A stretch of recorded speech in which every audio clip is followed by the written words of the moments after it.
Welcome to your yoga series here. I'm going to take you through a couple of different yoga sequences throughout these series. So this first one, I'm just going to have you follow along. I'll describe the first side in a little bit more detail, and then you can kind of see the flow on the other side. Okay, so this one we're going to start at the top of our mat here. You're going to have your feet about hip width distance apart, hands at your side. Okay, we're in mountain pose here. You're going to inhale, hands up overhead, reaching tall all the way through that spine, finding length, and then exhale, swan dive over to your forward fold. So when you get here, you really just want to relax that neck as much as possible. You're going to inhale to a half lift, so keeping that back nice and flat, finding a little lengthening in those hamstrings.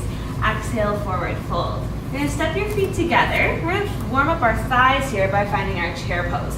So you're sitting back, weight in the heels. You should be able to lift those toes, gaze a little bit in front of you, just not putting any strain on that neck. And then exhale, fold one more time. Good. From here, you're going to take your left foot back into a low lunge. So you can stay right here if you just want to find a little rocking back and forth. Otherwise, you can always place that knee down here. You're going to uncurl those toes, and then you want to find a hip flexor stretch here. So you're going to slowly rise up. You want to make sure your knee is over that ankle, especially for those that sit a lot throughout the day. I just want you to find a slight tuck of your pelvis and then lean forward. You should feel a really nice hip flexor stretch right there, just because your hip flexors are flexed a lot through the day when you sit.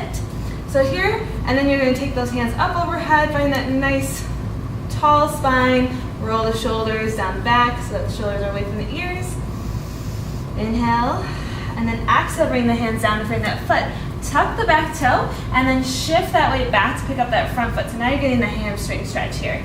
And again, neck is in alignment with that spine. Inhaling to lengthen, exhale, letting go of any of that tension. And then coming back to that lunge, pressing up through that back foot, and then you can just step it forward into your forward fold.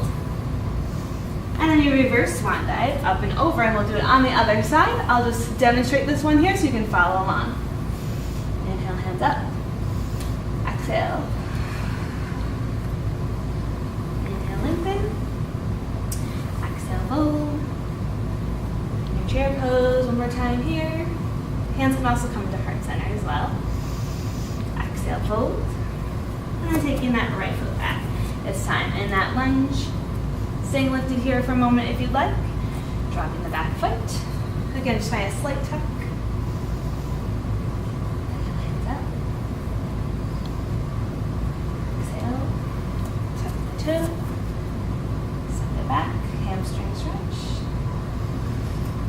And then bring it back forward. Finding your lunge.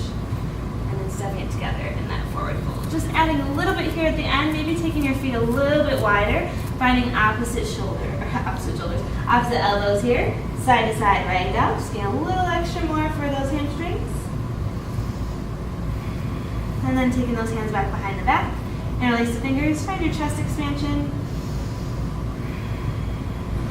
And then bring the hands down to the mat, roll it up one vertebrae at a time. Rolling those shoulders back. And there you go, that's your first sequence that you can use. And again, you can just repeat it as many times as you have time for, so get at it and enjoy it.